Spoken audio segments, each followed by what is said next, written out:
I know everybody's watching the Purdue Ohio State game, but breakaway. The Boilers are up. Boiler up. They're up by 5 at halftime. I know everybody's watching it. I mean, we were just talking about that before we came on. Tonight we have a special guest too, Jason Lloyd. Maybe he can talk Purdue. Let's talk about how much of a monumental moment this is for Set the Edge. And quite frankly, Jason Lloyd should be super honored that he is, joining our show as our first guest. And it reminds me of, and Andy, this will be totally over your head, but Jason Lloyd is the Danielle Staub of Watch What Happens Live with Andy Cohen. She was the first guest on Watch What Happens Live with Andy Cohen. I'm a big Bravo fan. So Jason, though this will never make sense to him unless he Googles it probably, is the Danielle Staub of the show, and you should probably do the same. But it's big. We are evolving, just like the Cleveland Browns. Oh, huge. We are rising. We also haven't really followed much of the Cavs over this year. No, I have. I read a lot today. We need Jason. We need some help. Help. Excuse me, Jason. Can you tell me what happened last season? Thank you. It's Darius, right? Darius Garland. Kevin Love still played for the Cavs? How's that Andy Drummond? It's Andrew. Whatever. It's fine. Drummond. I like him. Oh God. We're gonna have fun with him tonight. A big show. We had to cancel out Jim Wetzel. We had to cancel out Cam Billman, but we'll get him on next time. We had to get Jason. Rightfully so. They should know their place. Right now, they're getting bumped for our wonderful. That's right. I've been calling Jason Zesty all evening, and he's probably like, "What the fuck is she talking about?" But yeah, just keeping him on his toes. That's part of Set the Edge. You got to be on edge. If you're gonna come on Set the Edge, you better be fucking on edge. Exactly. Speaking of that, I was on edge after the loss. I have come down a little bit, so now that we're able to digest, it took 48 hours. Today was the first day. I'm like, I was not happy. I don't like losing to the Ravens or Steelers. It's just not fun. But after you get a chance to relax, you get the chance to take things in. The one thing that I let off with on the Instagram show, for those of you who are watching, we do an Instagram show on an official sports handle, official Cleveland sports handle. So watch out on Instagram. Mm-hmm. But what we talked about, so we'll lead off here. After you take a point to digest, the one thing that always worries me about moral victory is that these losses can carry. If you start accepting losses, I've learned it can really carry and it can tear down. I'm a huge Notre Dame football fan, even with the Purdue flag behind me. I love Notre Dame football. One of the biggest mistakes Charlie Weiss, I thought, made in his tenure was he celebrated a loss against USC. Man, that was a comp. We played great. It's like, but you lost. But you lost the game. And he kind of championed that loss. And I thought that really was his big downfall in Notre Dame. Well, not this club. Not the Browns. Right. I was going to say, though, no one at the Browns, though, was really doing any of that talk. Opposite. Freddie Kitchens used to do that. Hugh Jackson would do that, not this crew. And it honestly makes me cringe, those names. It just, hair on the back of my neck, stand up. Ugh. By the way, should we get a reunion card for Freddie Kitchens? He is the tight end coach for the Giants. Freddie. Really? I don't think I knew that. It's a reunion game. The reunion of Freddie. Is he going to wear a Cleveland started it shirt on the sidelines, probably under his clothes? Real quickly on that, if you're a head coach and there's a great fan or t-shirt apparel company that makes a t-shirt, don't wear it. You're the head coach. Don't wear it. That was really dumb, and people still defended him over that. No, you cannot. I had a professional football player call me. He goes, "Did your football coach just wear the Pittsburgh started t-shirt?" I go, "Yeah." And by the way, not like at a family banquet or a family function, but at a movie theater. Manny, big friend of the show. Hi, Manny. By the way, Purdue's up by 5, Manny. Basketball. I know you're a basketball fan. Fucking Freddie bum. Yeah, he did not do a good job. It did not work out well. But back to this year's club. Stefanski, Mayfield. I listened to Hunt. I listened to many other players. All speaking the good credence of, this is not acceptable. There are no moral victories. I loved hearing that. I think the bigger plus too, so that's one, but the bigger plus is the quarterback situation now is now solved. There should not be any mystery. The 5-year contract will definitely be picked up. I think you can start thinking if this progresses the way it has, Holly, you could see a long-term contract extension being discussed. That's how well Baker's played over these last 5 games. 4-1 in the Tennessee and the game against Baltimore. He really took leaps forward. You could tell. Yeah, I mean, I think he's definitely going to get the extension, and I think that there's definitely a relationship, a marriage here with him and Stefanski that's been growing now and will continue to bloom. For sure, as long as Baker stays on the same track. We've had our issues obviously in the past with a lot of quarterbacks that have fallen off those tracks. Not that I'm saying that Baker's going to do anything like that. I'm in the sense, look, I'm still just cautiously optimistic about everything. And he has a lot of things that he still needs to work on, but if anything, he has proven himself these last couple of games that we've been wanting to see him do. Yeah. I'm glad he threw the ball a lot over on Monday and the week before. He needed to have those games. He needed to have those moments, I should say. He needed to have those, because otherwise we'd still be sitting here like, is he? And you don't want someone that's just like, okay, you want a franchise quarterback. And I think that for sure he has been able to step into that and grow each week. And I think it has a lot to do with the culture that's there now. Starts at the top. I always say that. And I really, really believe that. So, I was on the opposite end. I was more content than I thought I would be after that loss. And I think it's because of all the other things that it spoke to. So it's kind of funny. Usually you and I are on the opposite ends of that. Mm-hmm. We beat Jacksonville, but I was like pissed at the win. I was like, sucked. We barely beat Jacksonville. I was almost mad about it, but we still got the win. And this one was tough because we could have gotten the win. And a lot of people made mistakes. Cody Parkey being one of them. I fucking knew that was going to bite us in the ass. So, yeah. I mean, it was going to happen. For people who forget, Parkey was double doink for the Bears. He got cut for a reason. Double doink, which I was reminded of that, and I was like, no, that's not him. And then I found out this morning. I was reminded via text. Yes. Manny hit another one. Manny on Facebook. Love the culture of this team. Team's heading in the right direction. Kevin Stefanski is head coach. And I'm actually going to do this and then twist it a little bit. But yes, Stefanski and Holly hit it. I want to drum it loud. Mayfield has done it himself. It loud? Drumming it. Yes. Drumming it. Drumming. You don't get my Cavs joke? Are we? I did. No, I did Drummond. As in Andre Drummond. I like that. I'm going to sip some wine. Take that in. Wait a second. Bring that glass back up. This is a proud Merlot. I pronounce it Merlot as I like Merlot, but I pronounce it hard T. Merlot, Columbus Barrel Company. Great glasses my brother gave me for Christmas gift. I drink my anymore. I don't know either. It's been a long fucking day. Left turns in Cheshire are tricky. Sorry to interrupt. I thought you would laugh harder at my joke. It was funny. It's me. I'm Debbie Downer tonight. My bourbon over here. Oh my gosh. She's too cool for me. I can't take on her little hints of jokes. We need Zesty Lloyd to help. It's my fault. Zesty Lloyd shows up at 8:15. That's right. So we got 5 more minutes before the zest of the show really picks up.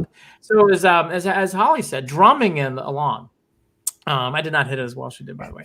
But drumming it along. Here's the thing about Stefanski. He has helped out Baker, and Baker's obviously playing. But Holly's right. Stefanski has really given confidence. He's put him into a system. The one thing I love about Stefanski, what he does too, is he's making adjustments as the season goes on. Yes, he still does empty sets, and he does things. But even those empty sets now they're really starting to make it work. Now I see empty sets, I'm not as nervous. On 4th down, I was nervous. When they go for on 4th down, they get it. You see a lot of bootlegs. You see a lot of things. That's a credit to Stefanski. He's really playing to the strengths of his quarterback. That's a great head coach. Right. Let me repeat. A head coach says, I'm going to have my system, but I'm going to put players in place to be successful. And that's what he does. And he's got faith in them now. Yes, that's a big part, too. I think that was in question a lot. I think this season, too, is that faith there with Stefanski in Baker? And if anything now, I think it is for sure. And look, these are the types of games where we would have completely fallen apart. Yes. And we literally fought to the bitter end. Yes. To do what we had to do, or try to do what we had to do, I should say. I just think There's progression. And here's the other thing about the loss, why it hurt me. And I want to go back to Stefanski for a second. It hurt me because it's the Ravens. Like, if you lose that game to the Chiefs, I would have been bummed, but I've been more like in the camp of everybody else, like with Holly. But like, hey, we played a great game. I'm pissed we lost, but that was a good game. The Ravens and Steelers is different. It's just but don't you like? I felt watching that game Monday that we belonged on Monday Night Football. That's a different. Yes, nationally, it's amazing. I didn't feel like the Browns got accepted nationally after the Titans game. I felt like the Browns got it. I felt like the Browns got accepted. This loss. That's what I'm saying. I'm going to convert you over to the happy side of this loss. The Merlot helps. That sure does. It helps. But no, there's a lot of positives. Here's my one little nitpicky thing about Stefanski, and it's a first-year coach, so it's small adjustments. I do think, though, Holly, he needs to pay a little bit more attention to the other side of the ball on defense and a little bit on special teams. In this game, there was a great article written in The Athletic, ironically, where they discussed, Stefanski and Woods, more importantly, ran a lot of man coverage. And when you run man coverage against the Ravens, you get burned. Usually most teams run man coverage 30%. On Monday night, the Browns were in man coverage 70% of the time. It's a big number. It's a big number. And I think those are one of those things where, again, it's one game. By the way, in sports, these things happen.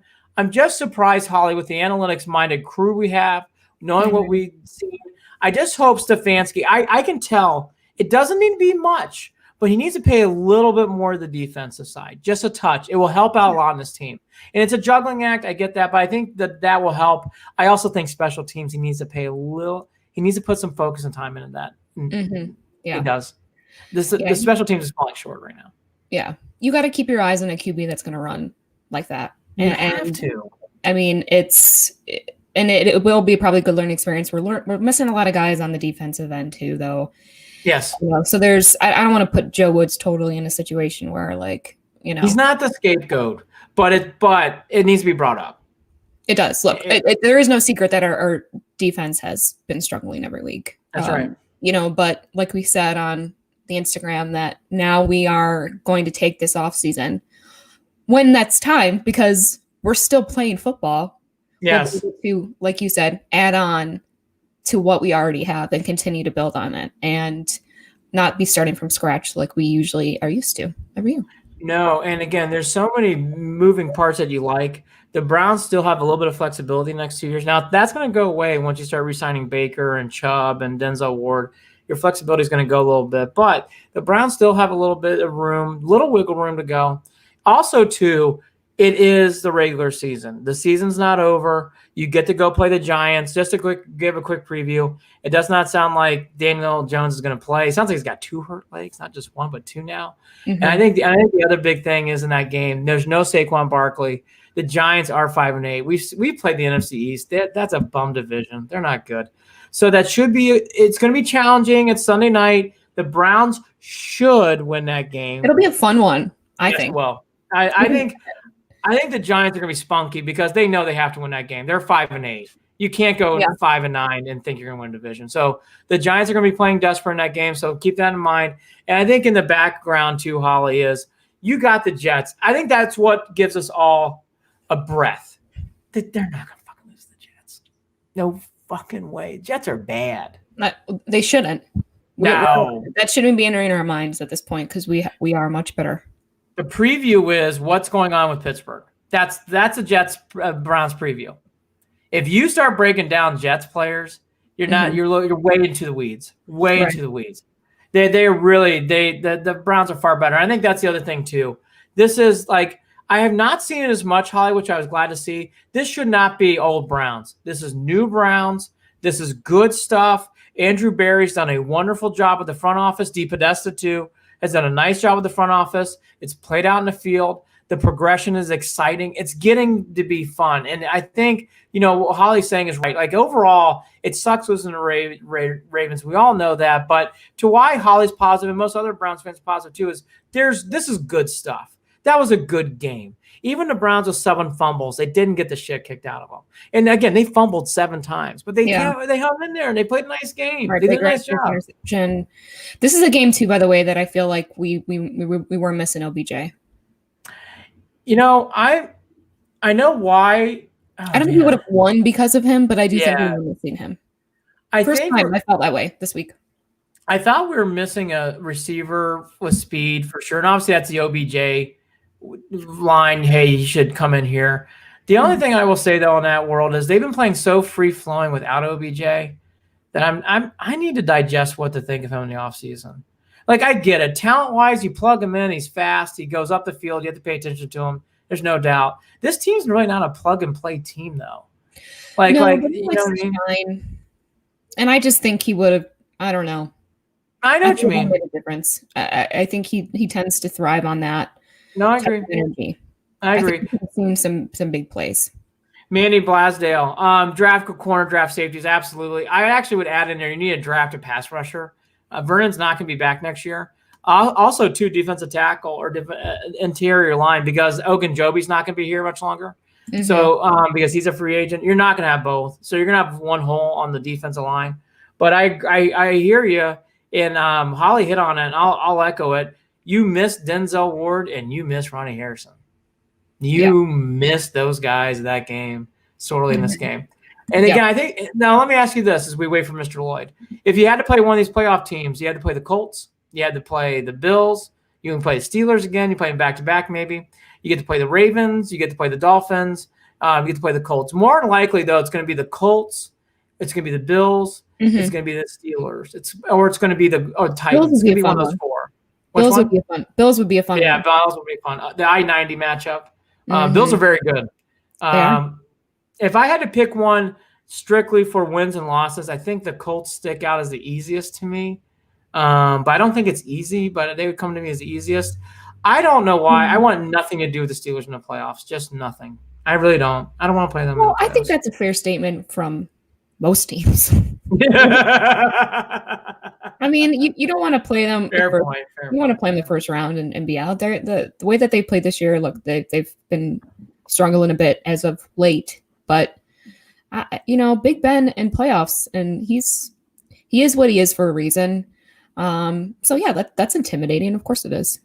You just don't want to I guess the thing is when you go into these, who do you want to play, whatever else. The Browns we're saying this shit. It's just amazing. Usually it's more like, whoa, who's our mock draft going to be? But in this year, I just think it would be nice to play the Colts. It'd be nice. Yeah. It'd be nice. I don't want to play Tennessee. It'd be a good matchup. Yeah, it would be. Well, speaking of that, we'll bring on Jason Lloyd now. He can also help us break down the Cavs.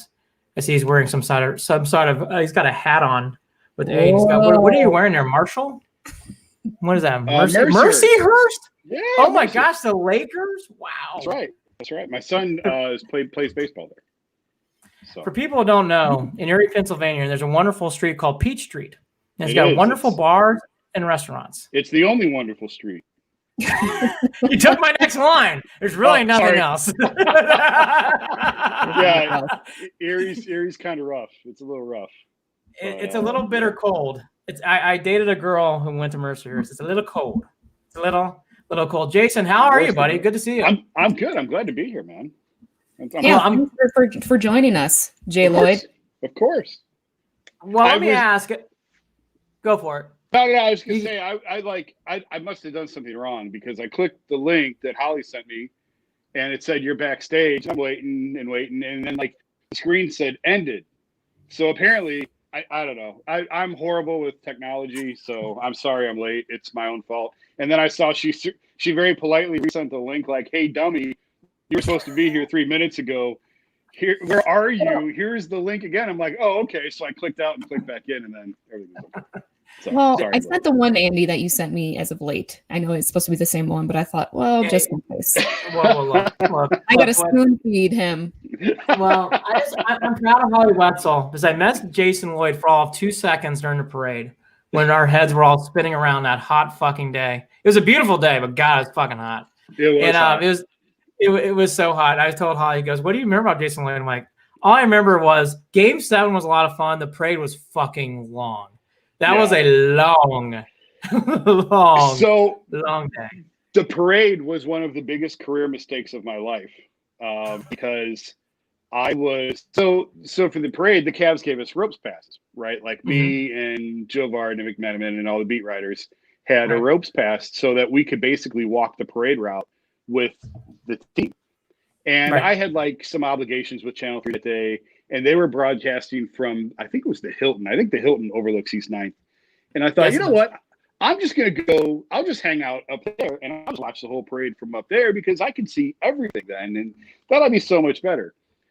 Well, as they're climbing onto the float, Varden gets LeBron to tell him, I'm coming back next year, which, I mean, it's kind of okay, of course he's going to come back, but that's big news. And there are literally 1 million people separating me from them. So there is zero chance that I'm going to get there. So you could, like, the blood rushes out of my face because, like, major news is breaking on the Cavs beat. And I am a mile away with 1 million people separating us. And then, like, 30 seconds later, here comes McMenamin. LeBron tells him, I'm coming back next year. And at this point, I'm like, so the parade, like, while Cleveland is, like, drunk and naked and celebrating the parade, I was miserable for, like, 5 hours. So I'm like, I got to get LeBron to tell me this. I got to get LeBron to tell me this. So they do, like, the thing on the stage where he's just, like, blind drunk at that point, and he's dehydrated, and that he's dropping F-bombs left and right. So he comes off the stage, and he's holding the trophy, and they had the media in, like, this little bullpen area right next to the stage. Yeah, and I go sprinting after him, and he sees me, and he, like, kind of gives me, like, and the thumbs up, and vanishes, like, into this building and onto the bus, and he's gone. And I was like, so...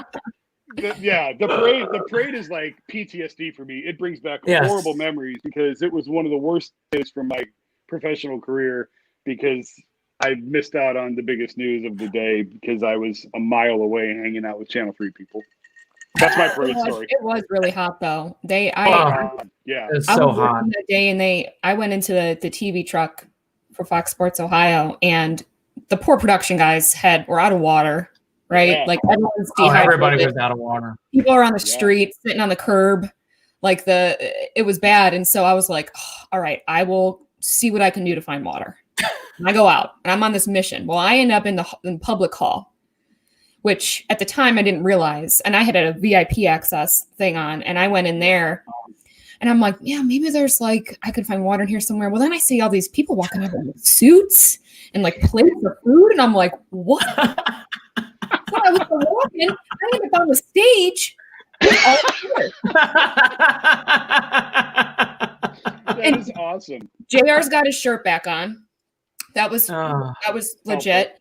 The Larry O'Brien trophy is just staring me right in the face. Jim Brown's there. You know, all the players are there, and I'm like, well, I'm gonna hang out here. Like, this is once in a lifetime. So I'm snapping photos, selfies, you know, the whole fucking thing. So you guys thirsty? Great story than I do. Yes. And then at the end, I was like, do you guys have water bottles? So like, we're out. I'm like, oh, don't worry about it.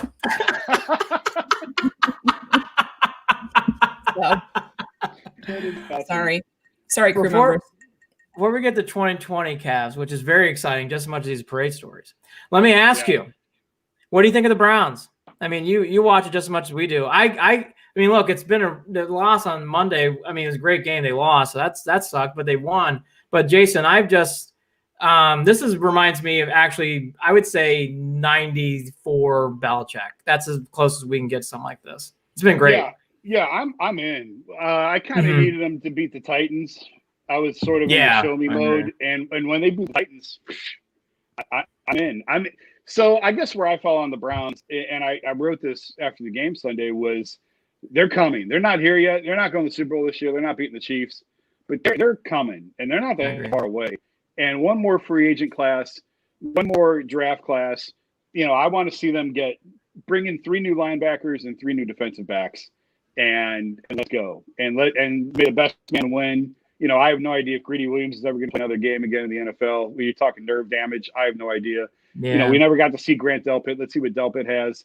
I've seen improvement in the linebackers. Everyone wants to kill Mac and Taki. Taki's played much better. Taki's had a good run. Yeah, they've gotten better. Now, are they starting linebackers on a championship team? Probably not. But as we've seen this year, you've got to have depth. So I think they're NFL players. I just don't know that I want to roll with those guys 16 Sundays in a row. So the offense, they're good. Leave it alone. Yeah, I think they've got a really tough decision to make on Odell. A $14 million guaranteed contract. I'm really curious to see how this plays out. Because do you think he stays? I would not keep him. But he has zero trade value. He's a big hit on your cap. Yeah. But Sunday was like, I mean, tell me if I'm wrong. Sunday was like the first or second time since he got hurt where I really thought, man, they could use Odell. In the first half, I've heard that a lot. Yeah. In the first half, I was like, this is one of those games because the receivers just were not getting separation. The Ravens are playing man, and the Browns just couldn't get open. So that's a game where just give it to 13. Give it to 13 in space and just let them go make a play. And but that hasn't really come up that often this year where you really felt like they were really missing him. And I was one of the guys all along saying, hey, listen, him and Baker may not have great chemistry, but teams have to scheme him, even if he's not getting the ball. Teams have to scheme him and be aware where he is. And losing that is going to hurt this offense. And I think it has to an extent, but they've done better with it than I anticipated they would. So I would not bring him back next year. But I'm in on Baker. I wrote a few weeks ago that Baker is average. He's an average NFL quarterback. I still believe that. His numbers the last 3 weeks have been insane. His quarterback rating the last 3 weeks is second to like Aaron Rodgers. And one of those games is the Jaguars. Okay, fine. But the friggin' Ravens and Titans, those are two playoff contenders. So he's not doing it against the bottom of the barrel. Yep. So if he and I guess my whole stance on Baker all year has been the guy had zero consistency in his career. He's had zero stability. So give him a chance with one system for a couple of years before we make any sort of final declarations on who he is or who he isn't. But right now, if we're grading him right now, he's an average NFL quarterback. But that's okay. You can win with the average NFL quarterback. Right. Like it's better than shitty. Yeah. Better than shitty. Right. I need to remind you of Spurgeon Wynn and Cody Hessler, and the list goes on of dudes who've been through here. There's only like three or four guys who are like elite big time. Yeah, I mentioned that. I've been watching a lot. It was good not to have the Browns on because you watch all these other quarterbacks, and it's like, you know what? Baker's just there or maybe better. Like, okay, Mahomes, Rodgers, Brady, we get it. He's not there. And by the way, that's exclusive class. Fine. Yes. But you really watch these other guys, it's like, and by the way, I knew he would. He outplayed Tannehill. Now, look, Lamar Jackson can run. Now, I want to see this in 2024. But in 2020, I mean, Lamar Jackson's unbelievable. I mean, tip your cap. I mean, by the way, hey, Woods, no more fucking man coverage, dude. I would do something different. I would do something a little different there. I mean, I'm not going to kill him just because they have zero talent in the it's certainly in the secondary right now. He's not working with a whole lot. So, but for me, Baker is like that 10 to 20 range. And some years he may be closer to 10. Some years he's going to be closer to 20. He's going to fluctuate. But if Nick Foles can play in the Super Bowl and Joe Flacco can win a Super Bowl and Jared Goff, everyone thought Goff was elite a couple years ago. He's not elite. He's not a top 5 quarterback. But he got him to a Super Bowl. If those dudes can go to a Super Bowl, Baker can go to a Super Bowl. If you have enough talent around him, Baker can take you to a Super Bowl because he's putting them in position to win games and he's not turning the ball over. So if you want to call that game manager, call it whatever you want. I don't care.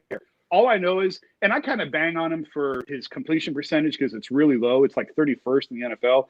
And my thing is, if your number one trait is accuracy, you can't be 31st in the league in completion percentage when the entire league is set up for quarterbacks. Nobody calls holding anymore. I'll show you clips all year long of Myles Garrett. Myles Garrett gets mugged on Sundays and doesn't get called. It's so true. So DPIs are up. Defensive pass interference penalties are at an all-time high. Holding calls are non-existent. The league is set up to be a throwing league. And if you still have a 31st ranking in completion percentage and you're around 62%, that's not good. But what Baker's been good at is throwing it away. So, of course, it's going to ding his percentage because he's gotten really good. Instead of forcing it, they've drilled it in his head, throw it away, throw it away, throw it away. And he's done a really nice job of that. So as long as he keeps putting him in position to win and limiting turnovers, with the way they can run the ball, and you would hope they get some more playmakers on the defensive side of the ball. Like I said Sunday, the Steelers take a linebacker in the first round almost every single year. There's a reason why. I would like to see the Browns start to get in that habit now. Get big, fast linebackers who can run all over the field and take somebody's head off. and put a couple of those guys out there, and now you've got a legitimate AFC power. That's true. Drafted Claypool in the second round too. Not bad. Anyways, Wetzel. Well, I was just going to say, now we are in that position, though, right, Jason, that we can actually just start to build. Yeah. Not compliments what we already have. I mean, that's the best part. Yeah. Now you're looking for depth. Obviously, this defense has no depth right now, so you've got to build out the depth on the defense. Yep. Let's wait and see what they do with Odell. DPJ has been great. He's been a great surprise here these last couple of weeks. I was not really impressed with him early on, but he's really kind of catching a rhythm here. If you can bring in another young receiver to groom and build the depth of that position, build out the depth, that's fine. But I mean, this is a lot better conversation to have.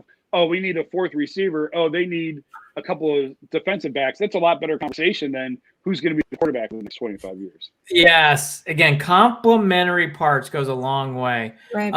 I said at the top now, it's like, I think you got to make the playoffs. You got to be the Giants. You got to be the Jets. They're fucking awful. So that's a bye week. So you better clean up business. But Jason, I think, that's my expectation. I would love to see a playoff win.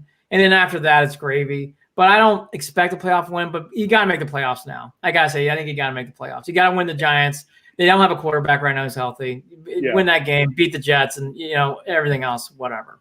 Yeah, I ran like 1,000 different simulations, and for whatever reason, I'm not an odds guy or a numbers guy. But in all the simulations I was running, they had to beat the Titans. That was more important than beating the Ravens, and they did that. So I think they're in. Yep. Now, if they Cleveland it and just completely threw up all over themselves the next 2 weeks, then okay, whatever. But I don't expect that to be the case. I think we're past that time. And they can beat. They're not going to beat the Chiefs. They're probably not going to beat the Steelers in a playoff game. Even if they beat them in Week 17, they're probably not beating Pittsburgh in a playoff game. But they could beat the Titans. They've already beaten the Titans. They could beat the Titans. I think the Bills are really good. I think the Bills are a lot better than people realize. But Browns can hang with Buffalo. That would be my favorite. That'd be a great, fun matchup, man. I'd love to see that. Yeah, those are two cities that are a lot alike. Blue collar. Yeah. Josh Allen has really surprised me. And if you want to look for hope of like how can Baker improve, well, just look at Josh Allen. His completion percentage sucked. That's a good point. And they changed his footwork. They changed his mechanics around a little bit. Brian Daboll works with them. Again, there's some consistency with the system. And now he's one of the best quarterbacks in the league. So, I think the Browns, there's a lot of teams the Browns can hang with right now in the AFC in a playoff. Yeah. Yep. And on the wrong day, I'm with Jason. I was talking about this with a couple people. It's like the Chiefs, I don't even think the Chiefs are trying. I really don't. Like, I watch the offense game. They look bored. They remind me of the Cavs days of LeBron, where it's like they're just not trying right now. Dude, they really do. It's like, I just don't think they're putting full effort. I just don't. It's like you watch it. It's like other than like Hill and those fast routes where he opens, like that's about it. Like even Mahomes at times doesn't look like it's full effort. But the Chiefs, you're right. The Steelers, I don't want to play the Steelers. There's too many nightmares. I just don't want to play them. But I agree with Jason and Holly. I've been saying the same thing. The progression is there, and it's nice to be out of this stage where it's like, where the fuck do we go? We have no hope. We got problems here. We got an oasis at quarterback. And then, oh, my God, who's on our depth chart? Well, we got guys who like to sleep late, and it's like, all these other stories. Oh, by the way, our general manager and our coach, they hate each other. So it's nice to be out of that mold. And I do think it's really fun. And I guess, in a pandemic year, it'd be great to have the stadium full. I will say, though, and I'm going to get your guys' take, I felt the stadium on Monday night. I did. You could hear the clanging on the field goal. You could hear it. It was good. It was alive on Monday night. It was really nice. I agree. In fact, there was a moment late in the game where I even thought, like, man, it sounds like a full stadium. The stadium sounds like it's full. So, credit to those who were there. Yeah, my God. Are they pumping in crowd noise? I don't even know the answer to that. I know in the NBA they are. I don't know if the NFL is I don't think that they are.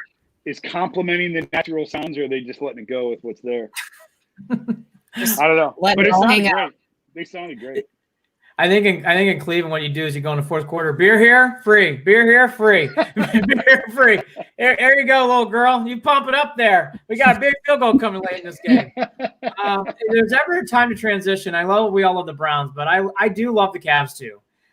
So, Jason, I'm going to lead off with this. If you read the Vegas lines, you're wonderful. I love The Athletic. If you read The Athletic, John Hollinger. If you read anything else on publication, Zach Lowe, the Cavs are 30-30. They're that last team. They They sound like they're a team that really is battling for, again, in a lottery position.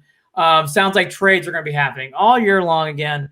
Is that the storyline here, or is there more to this storyline than what we're realizing for the 2020-21 Cavs? No, the Cavs are terrible. They're a bad basketball team. See, I told you. So they're a bad team. And yeah, I've been sitting here saying they're going to fucking win it all this year. You said they're going to cut the Nets down. You're wrong.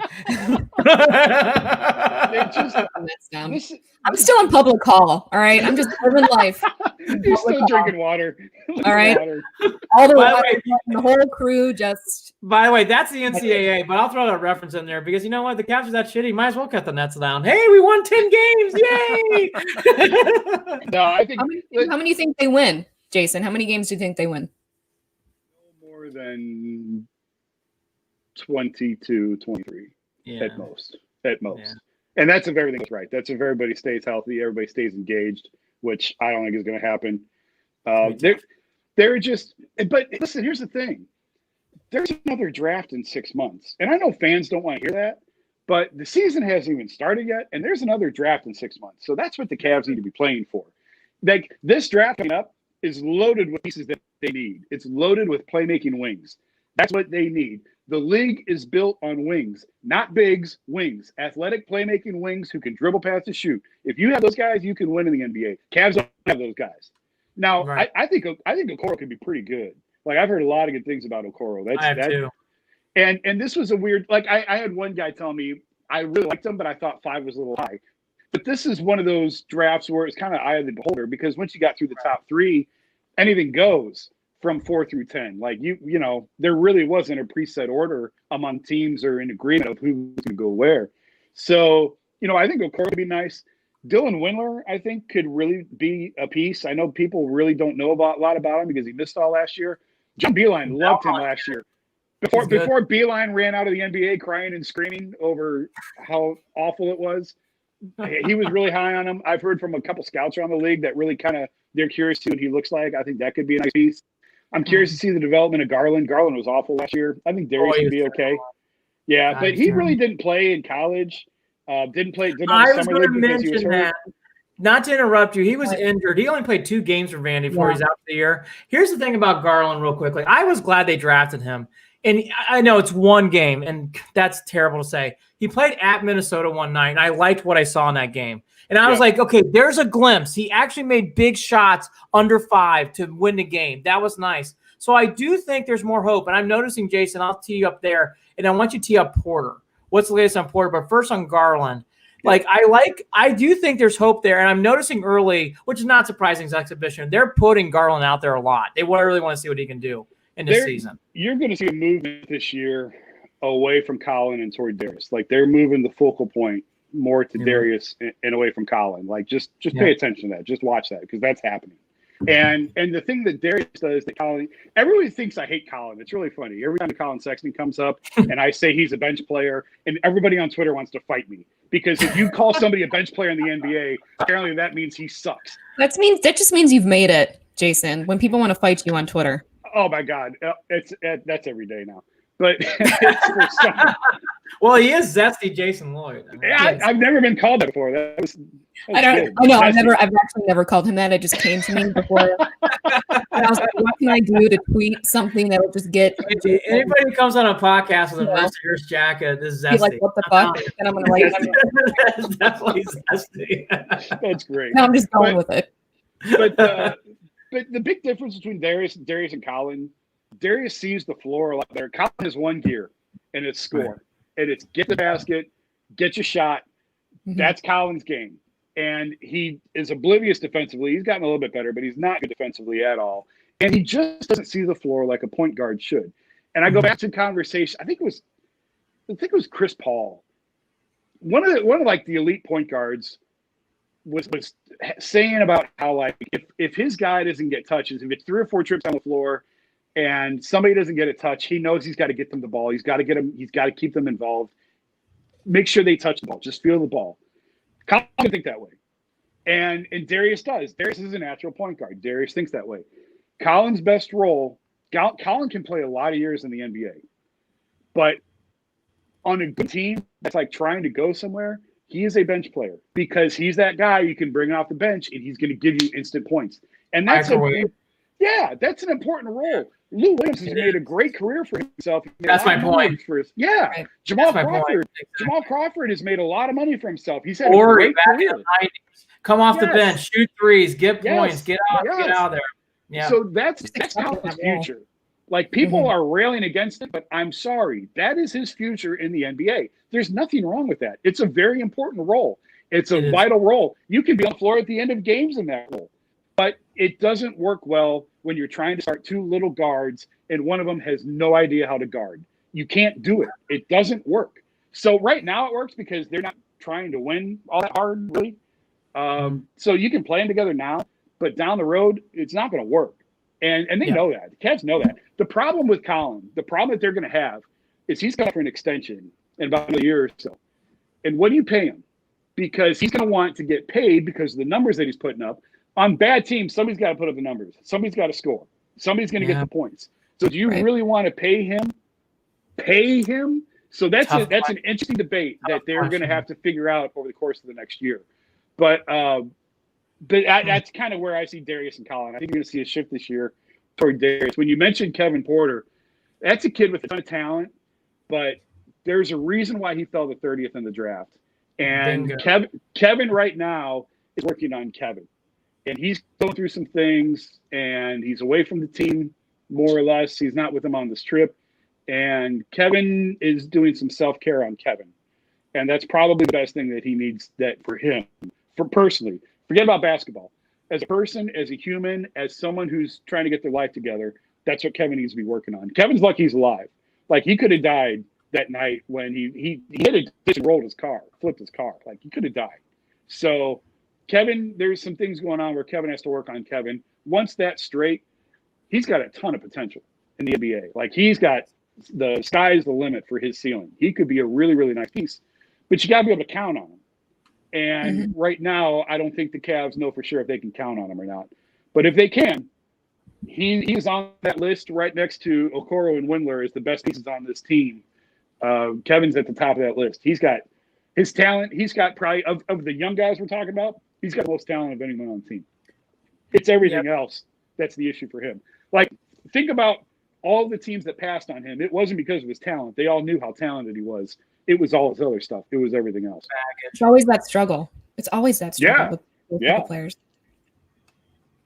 Let me ask you this when it comes to also the Cavs. So you got Porter. I agree with you. That's a well assessment. I was going to get to Sexton. For people who don't out there, get The Athletic. John Hollinger, along Jason Lloyd. John Hollinger is great. And he wrote a great article about Sexton over the summer. I would read it. It's really encapsulates what Jason just said. I loved it. I read it again today before we came on air. It's a wonderful article. Really sets up what he's saying here. Now, so we talk about the pieces on the floor, Jason. Bickerstaff, I mean, we love blue collar. He's preaching grit and grind. He's preaching we're going to bring the Grizzlies north, and we're going to teach you how to play ball, and we're going to hustle. That beeline passing crap, that's done. You wait. We're going to grit and grind. I love the energy. I love when he talks. I do. He's likable. He's very likable. What's your early impressions of Bickerstaff? What are you hearing initially from him? I am a big JB fan. And I'll tell, I don't think I've ever shared this publicly, and he might strangle me for saying this, but I will tell you guys. His wife was my son's soccer coach when they first came to Cleveland. How weird is that? Like, so I get this email. Why wouldn't he? Why wouldn't you want him to know? Yeah, because it's just kind of like mixing. That's Jason Lloyd. He's got to keep that stuff down. It's kind of mixing personal and professional, whatever. But so I get this email. Last fall from Nikki Bickerstaff. And I looked at the last name. I'm like, well, that's odd. And I open it up and read the email, and it says, I'm your child's soccer coach. I'm so excited. We just got here. We just moved here from Memphis. It's like, yep, okay. Well, this is going to be weird. Checking all the boxes. That lines up. Like one of the first games, JB was there because the season starts before the NBA really gets rolling. So I sat with him, and I'm like, man, I don't know if you're going to like me very much a year from now, but, you know, this is who I am, and this is what I do. And I'll tell you, he's phenomenal. He's terrific. His wife is sensational. She is an unbelievable soccer coach. We were beating teams 12-1 every week. Like, they were just – and their kids are gorgeous, and they are unbelievably athletic, all three of them. Cool. And she played soccer. She was a Division I soccer player at Arizona. So the kids are like crazy athletic. They're beautiful. Like these kids are going to be heartbreakers. And just so I really got to know them kind of on that level, and it was a lot of fun. But that doesn't cloud my opinion, because I thought if he sucked, I thought he sucked. Like, you know, I remember Freddie Kitchens standing in the tunnel in Baltimore saying, I was really hard on you last week, and if I think you suck, I'm going to tell you suck. So, like, I have no problem. But JB's great. Cool. I thought he got screwed in Memphis. He got a really bad deal. Yeah. He shouldn't have been fired. Memphis is as jacked up as Cleveland is in terms of NBA organizations. Like, he never should have been fired. And I think you saw how much better this team played when he took over. They just were not connecting with Beeline. Say whatever you want. For whatever reason, John was not a good fit for the NBA, and this team was not playing for him. They are playing for JB. Right before the world shut down, I was in spring training, and I watched them play. Was it the Spurs? There was a game where I was watching on my iPad. A lot against the Sixers. I thought when Drummond got traded, not to interrupt you, but I liked how Drummond came in there. He settled down the problem of everybody driving through the Olay lane to dunk. Yeah. I thought that really made a difference. But to your point, you could feel the Cavs starting to play more defense. And I told people, Mike, you know, it's crazy. They're not making the playoffs. These games are competitive, and they're winning a couple of them. It's not crazy. You could see it. You could see it when you're watching the game. But you said the magic word. They were competing. They were not competing. They said, I mean, the Clippers blew them out. So the Clippers just absolutely curb stomped them on the second night of a back-to-back. And I think Paul George didn't even play in that game. And the Clippers just threw him over the court. You have to compete. In the NBA, at least compete. And they weren't even competing before. They're competing now. I think JB is fine. Now, I thought it was outrageous that they fired Ty. I thought that was absolutely idiotic. There are two coaches in the last 35 years who have won a championship and been fired. Ty Lue is one of them. And Pistons, Larry Brown was the other one. And Larry could stay out of bed with every other team in town. He kept flirting with all these other jobs and saying he was going to come here and everywhere else. Yeah. Those are the only – every other coach – go look it up. Every other coach in the last – I stopped looking because I just got tired of looking. Every coach in the last 35 years who won a title went out on their own terms. They resigned when they were done, you know, or they're still coaching because it's so hard to do in the NBA. So I really hated the fact that they fired Ty. I thought that was completely unnecessary and just a dumb decision. There was some conflict there between Ty and Kobe. They weren't seeing eye to eye. Ty wanted to play his guys. Kobe wanted to play the young guys. But you figure it out. Like the Heat didn't fire Eric Spoelstra. When LeBron left, he didn't fire Eric Spoelstra. That's a great comparison. Spoelstra, my gosh, what he did. I mean, I know the Heat got Pat Riley too, by the way. Love or hate him, Pat Riley, my God, that guy knows talent. He really knows. The Miami and San Antonio are the two best run organizations in the NBA. And it's not even close. They're like the Indians in the fact that they put people in position and they just get the hell out of the way and they let them do their job. That's true. So, but okay, so Ty's gone. Nothing you can do about that. I think JB is great. Now the question is, how much time is he going to have? Because they go through coaches every couple of years. I know. So I'm not at all confident that he's going to get the amount of time he needs because this team is not good.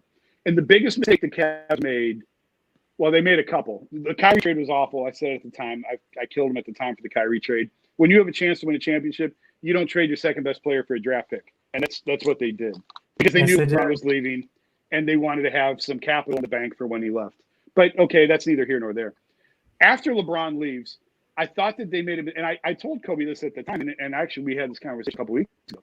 I thought that the organization messed up the messaging of realistically where they were as a franchise, because they tried to say we are in so much better shape than we were the first time LeBron left. Look at all these young, great pieces we've got. We've got Larry Nance, we've got Rodney Hood, we've got Jordan Clarkson. We're in so much better shape now than we were the first time. And it just wasn't true. And he signed Kevin Love to this mammoth extension where Kevin actually had a lot of trade value on an expiring deal with 1 year left. And the deal they gave him destroyed his trade value. So, so they set everybody up wrong initially, where the messaging in that moment is so important of, hey, listen, we had 4 great years. We had a great run. That takes a toll on a franchise. And now we need to sort of catch our breath.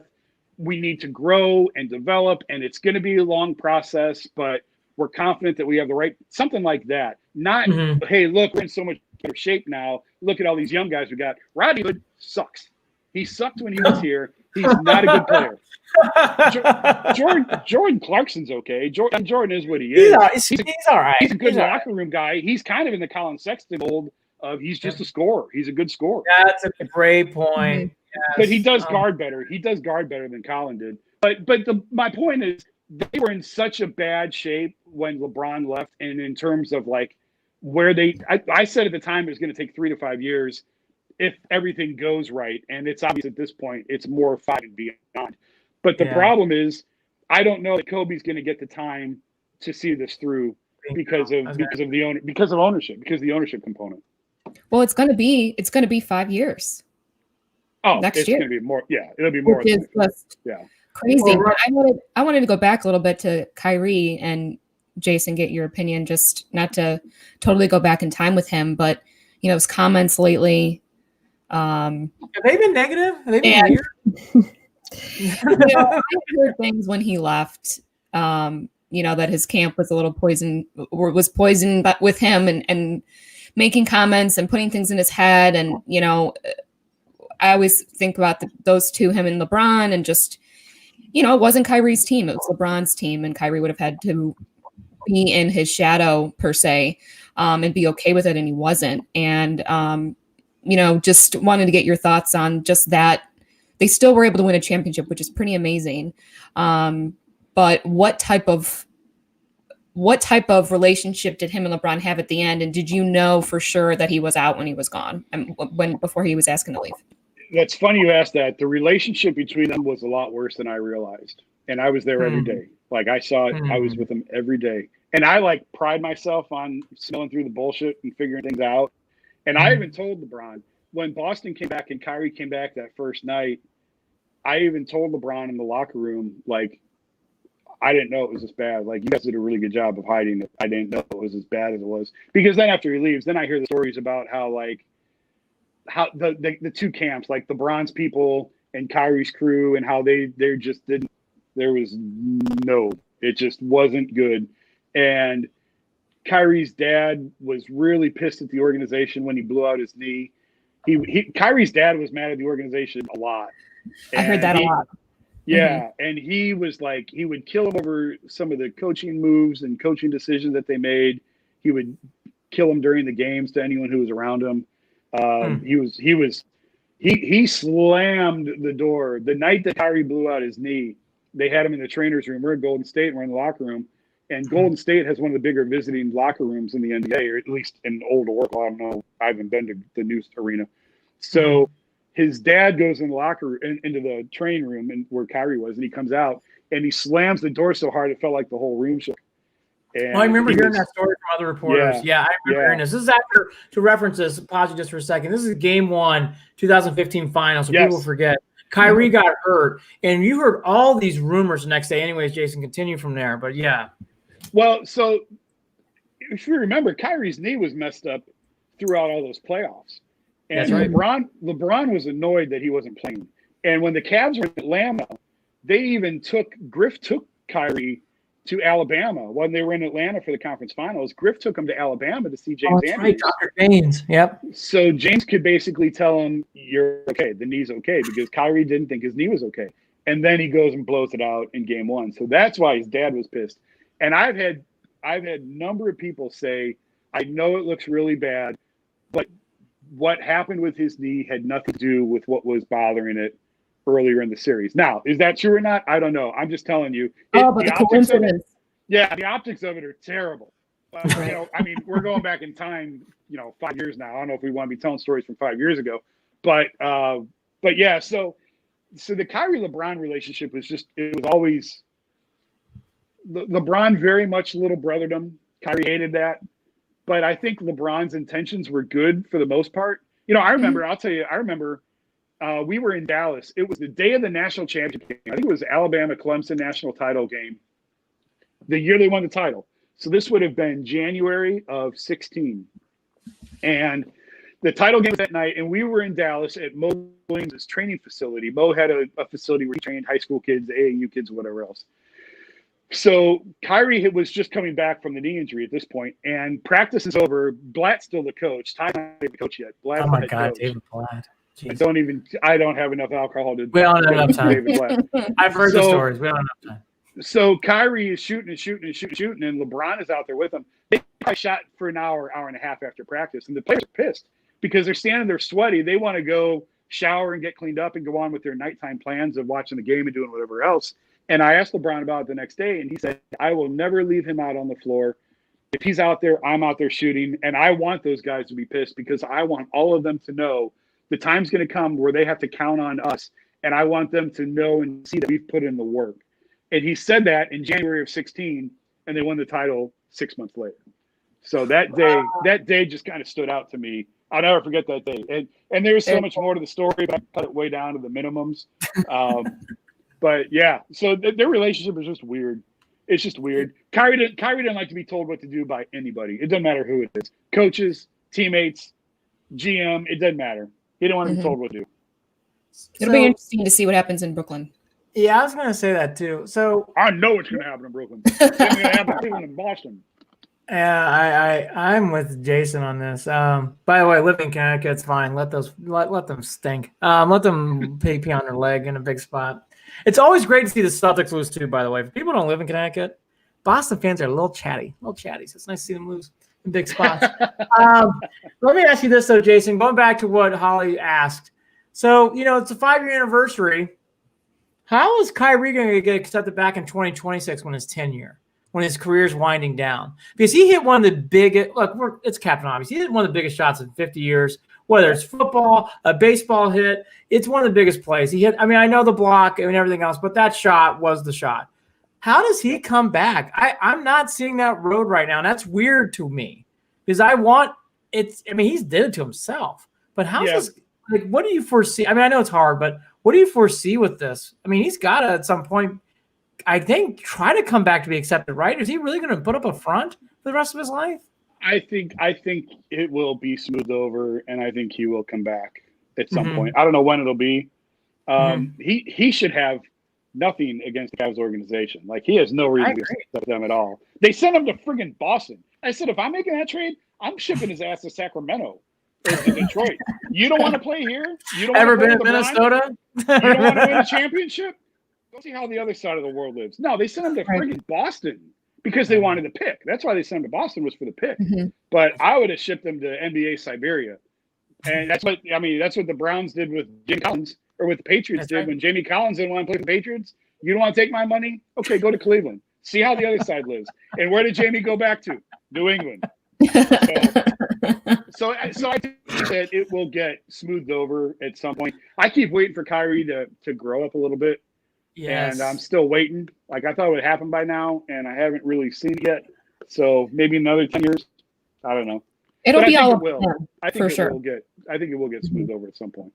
It's just so weird because he has such a big shot. And again, he's done it to himself. It isn't like it is anything else that someone else has done. He's done it to himself. Back to 16 and more this year too. Have you heard anything on Dan Gilbert? Is his health okay? Have you heard anything on that rumor front? I haven't heard much. I know it's probably on purpose for privacy reasons, but do we know how he's doing overall? Yeah, the one thing I can tell you is he still physically has a very, very, very long road back. He's still in a wheelchair, and I don't see that changing anytime soon. The interesting thing there is his son is taking more and more power within the organization now. I mean, his kid just graduated from college, and he's got his fingerprints. Everybody I talk to, he's all over the building. He had a lot to do with the city jerseys, with the design of those. He had a role in bringing this creative arts director in, or whatever. I don't know. Oh, I saw that. They hired an art director. I saw that announcement. Yeah. He kind of had a role in that.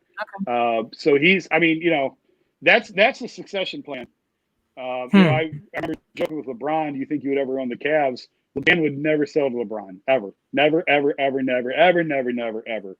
So if Dan was going to sell, he would have sold right after the championship, when they knew that the LeBron issue was coming up, and coming off the title, it never would have been more valuable than it was right then. Or he would sell right now.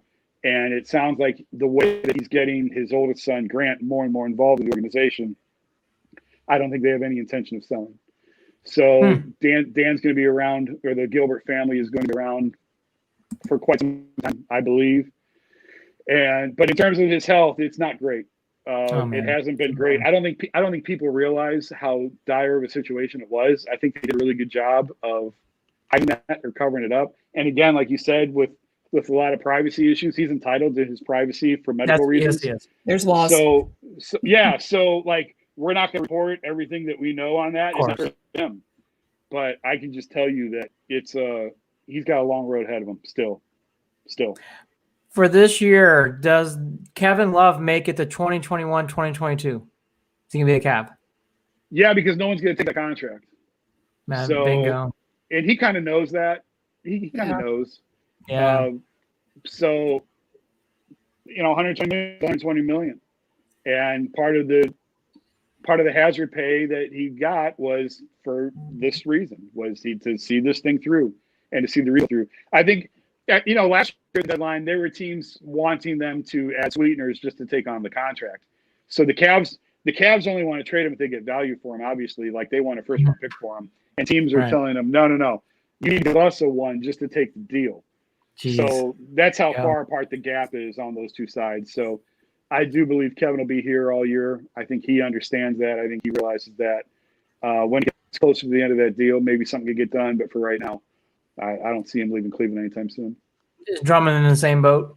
Too big of a contract, too big of a deal to move? Well, Drummond's different because he's on expiring. So there may be, but expirings aren't worth what they were worth 10 years ago. Everyone tries to pull off the deal that Phoenix and Oklahoma City did or Seattle did at the time when Seattle extracted like 16 first-round picks to take on bad money from Phoenix. Well, those deals don't exist anymore. The last time the Cavs really pulled that off was John Lure in Memphis, when Memphis was trying to get under the cap, and the Cavs got a somewhat protected first that they wound up flipping once LeBron came back anyway.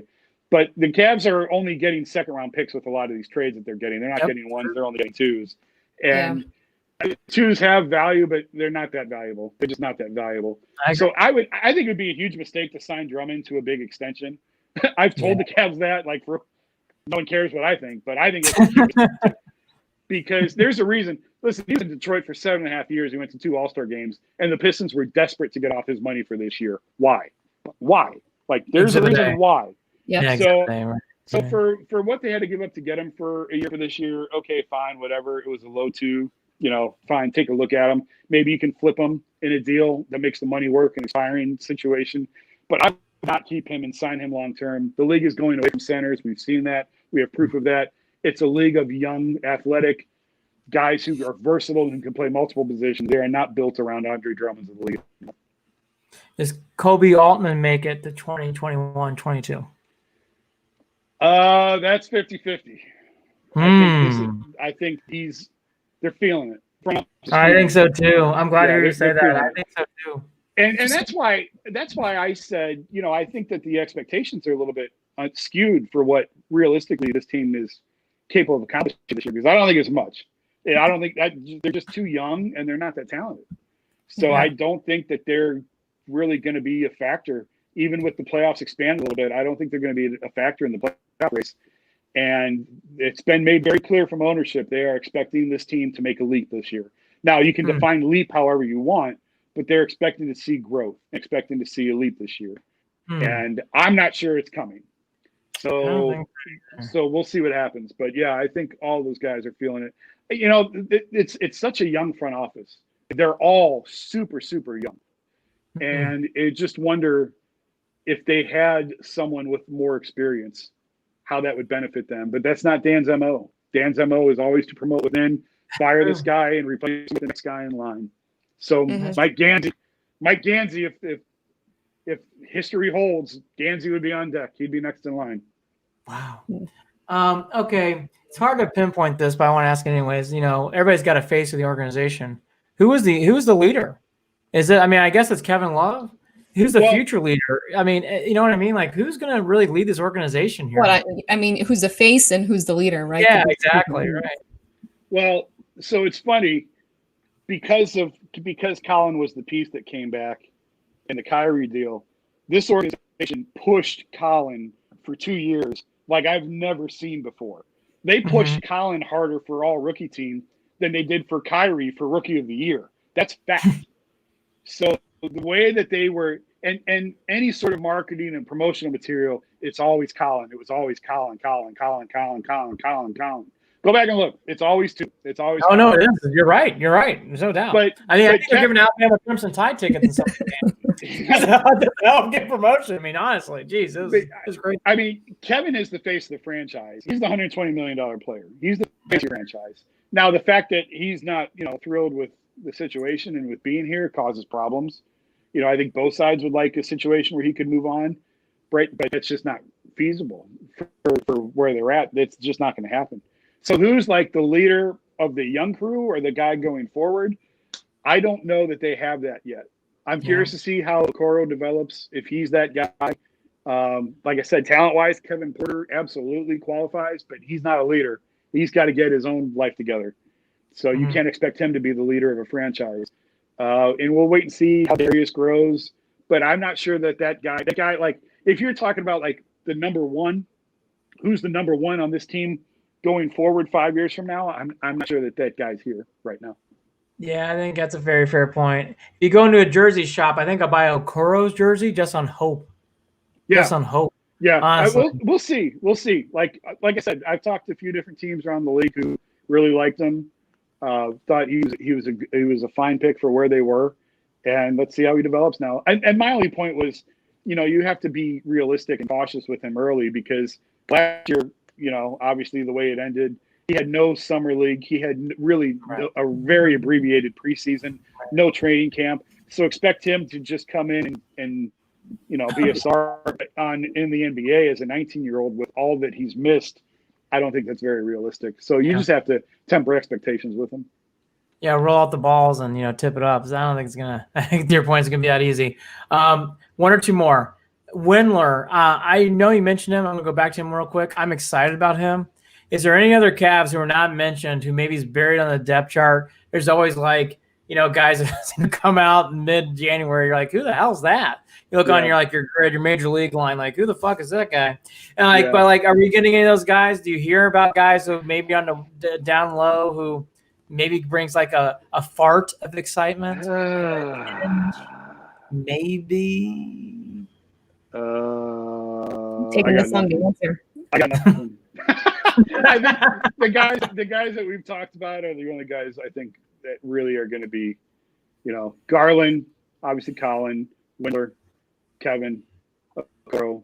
Those are the guys I keep an eye on going forward. Yeah. Hey, Jason, what do you think about just the season in general with COVID? Are you thinking, do we make it? Do we make it a full, 72 games? Yeah, I think they're going to make it. The NFL has shown, even with multiple positives, having to shut down the facility and rearrange games, you're going to have to be flexible. I talked to 3 infectious disease doctors when baseball first had its first outbreak with the Marlins, and they all said it's fine to have a plan, but you've got to be flexible because you're going to have positives. You're going to have to cancel things. You're going to have to juggle, reschedule, whatever. So I think we will make it. And the vaccine. There's the vaccines now. I was just going to say that. And could change things for sure. The vaccine's going to help.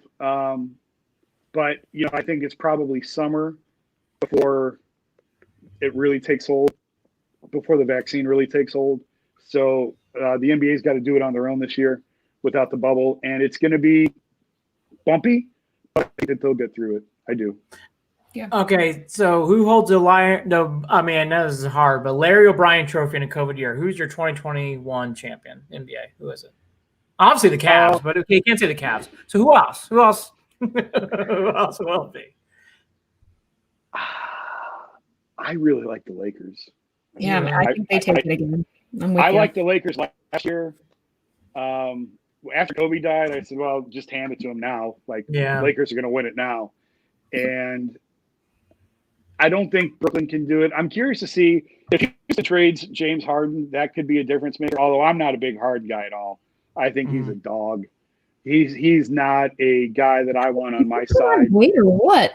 What's that? You see how much the weight that he put on? Oh yeah, he looks like me now, right? What do you mean, Jason? What do you? But he's not a guy that I want to go. He's not a guy I want to go into a game 7 with in a game that you have to win. So you got to have a lot around you, and I don't think he wants to play that style. So I'll tell you, I love Ty. I already told you that. I think Ty is fantastic. I think he's going to be really good for the Clippers. And yeah, okay, you can say that he, like Doc said the other day, not much is going to change. He was sitting right next to me, and that's true. But Ty has a way of relating players and of bringing the best out of players that maybe Doc's voice, just being a little bit farther removed from the game and being in LA as long as he was. Ty, his first day on the job, told Kevin and Kyrie, like, your brand don't matter, and LeBron, your brand don't matter. Shut up and win. And we all know the story now of how he went at LeBron during halftime at Game 7 in 2016. Where he said, I need more out of you. Like, Ty will get in anybody's face, and they respect him for it. And he does it in a way. He's one of those dudes. It's a rare trait, and it's a very valuable trait to have. Where you can get in a guy's face and cuss him out, and he loves you. And and they don't take it because these guys' egos are so big. They've been told they're wonderful their entire life. First time that you tell them they suck, they're done with you. You're dead to them. So for him to be able to say some of the things that he does to these guys and the way he can connect, people used to get so mad at me because I kept saying when everything was unraveling at the end, I'm like, listen, Ty is not the problem.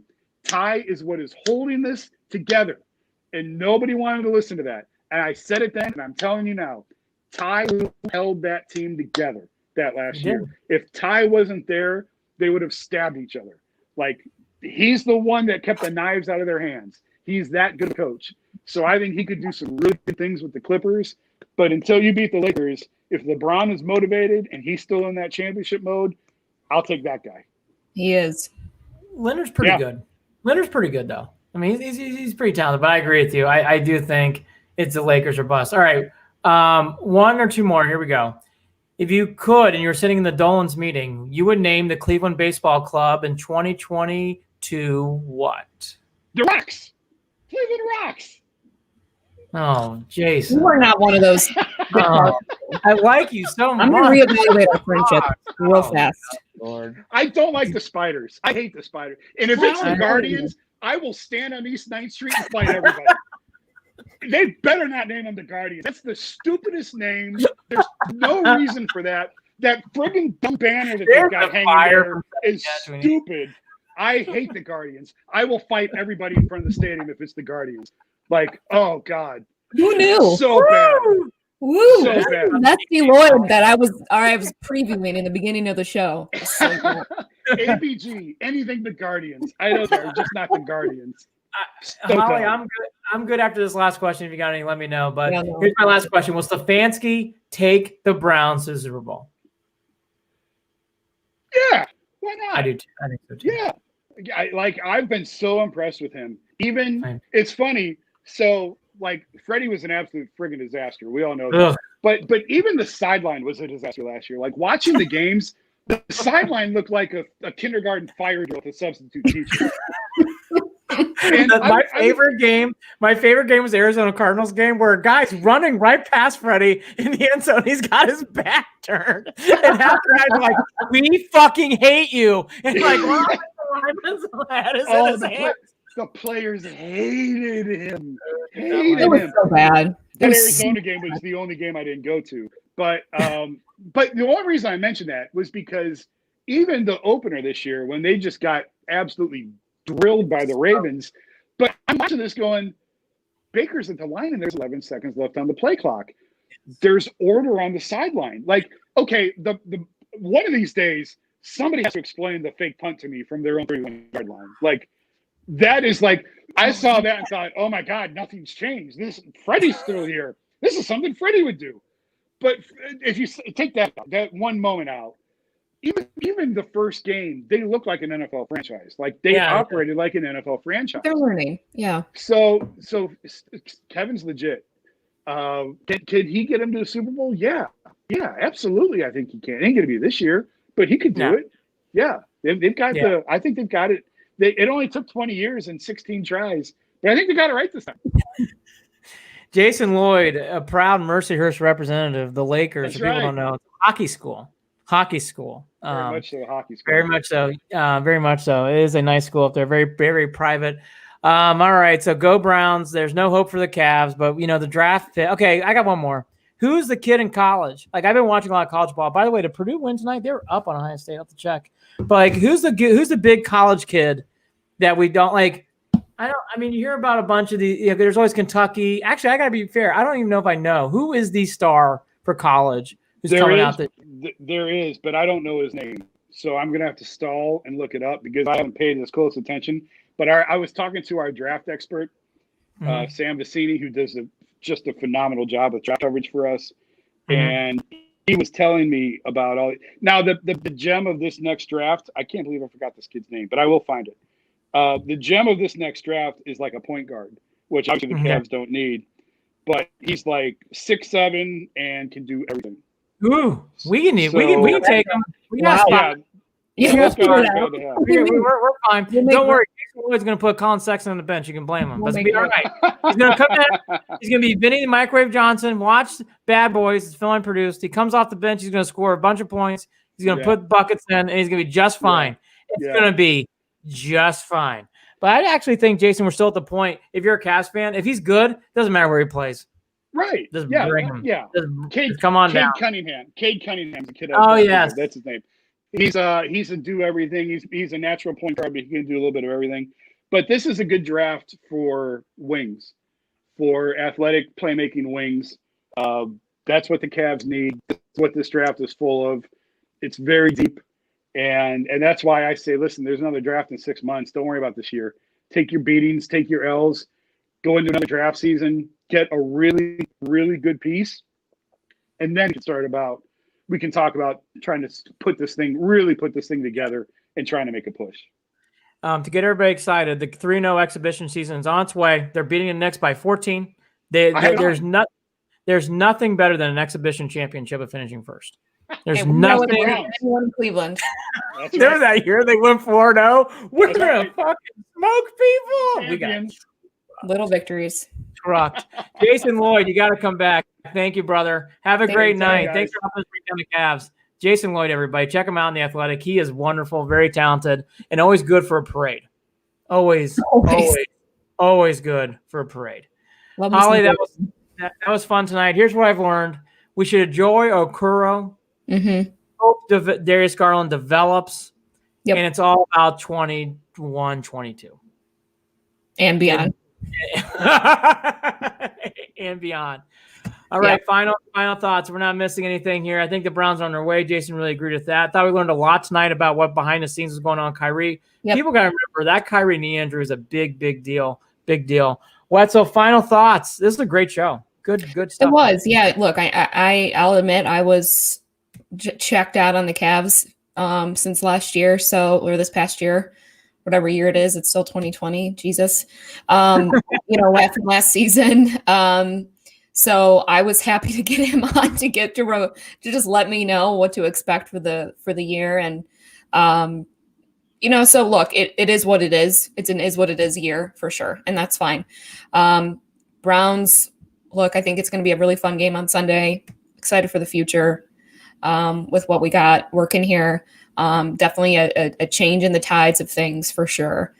And yeah, I'm glad sports is back. I hope the season sticks it out. I hope people, I think Embiid was the one that was saying, I'm going to follow the rules. I just want everyone else to make sure that they're following the rules. And I that's all you can want. So let's keep live sports around here, please. It's a ever revolving cup of cups, right? And what I mean by that, sorry, like the cup game. Shell game. Geez, that did not come out right. That was a Merlot talking. It's a shell game. You're never going to have that again during a show. And I'm mad because I didn't even ask Jason what he was drinking. He's definitely drinking something brown. So it's like the ever-evolving shell game. Right now, we should be really into the Browns. The Indians are kind of somewhere in the middle. Deservedly so, by the way. Like, we're always in the Browns, but, like, now they deserve it. So. Oh, we've earned it. This isn't like we're going to be good and you face plant and you go 6-10. We're going to be good and we're 9-4 and we're rocking and rolling. A few quick comments. And we're out of here. Kevin Atkins, good friend of show now. Call the Tribe the playoff streamers because when it comes to the postseason, equal shit all, Kevin. God. Sadly, I don't think the Tribe are making the playoffs this year. I really hope I'm wrong. Manny Blasdale's been great tonight. Remember when Sexton said he was the best player on the team when LeBron was still a Cav? Yeah, that was weird. That was a little awkward. My final point on Sexton is I think he's a good pro, but I'm actually right with it, with what Jason Lloyd said. And, we kind of touched upon in this conversation. Sexton can play, but whether he's the star, no. Whether he's someone you got to start, I don't think so either. But he is a player, and he has a role on this team. It just may not be what we thought it was going to be. Right. And that's okay. Well, that's learn. I mean, it's not going to always go the way that you planned it. That's my point. It's okay. It is. It is what it is here. Yes. Oh, my God. So next week, Holly and I will tip off for people who are excited. Charlotte and Cavs. So we'll figure it all out. But just be around all these different networks. Instagram, a little bit of Set the Edge, Instagram. There'll be a whole babagoo boop. We'll plan it out. But watch it out. It's going to be fun. Cavs basketball, Holly and Andy. If you don't think Cavs basketball, I don't think of Holly and Andy or Set the Edge. You are lost. That's right. You are lost. Everybody, please check it out. Thank you for a great Jason Lloyd was great. Can't say it enough. All right. I think I've repetitive enough for tonight. Have a great night, everybody. Go Cavs. Boilermakers win tonight, by the way. Just want to tip that off. Up to a 1-0 start in the Big Ten. Boop, boop, boop. Woohoo. Have a good night, everybody. Come check us out on Friday morning for Jared and I, and then Holly back next week. Bye-bye.